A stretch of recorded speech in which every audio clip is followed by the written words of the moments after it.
Hello everyone, if your Rockstar Games Launcher is not responding, it's stuck on this window, then you have come to the right place because in this video I'm going to show you how easy it is to fix this annoying error on the Rockstar Games Launcher easily. So first off, what you're going to do is you're going to open up your Explorer. Now you're going to go to your C drive and then you're going to go into users. You're going to select your username. You're going to go into documents and then you're going to have this folder called Rockstar Games. You're just going to go ahead and delete this folder.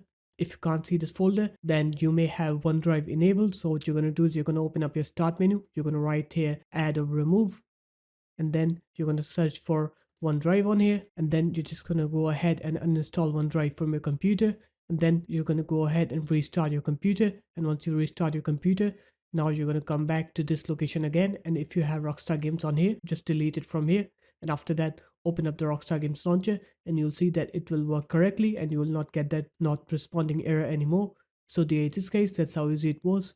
If you guys found this video helpful, make sure to leave a like, comment and subscribe to the channel, and I'll see you in my next video.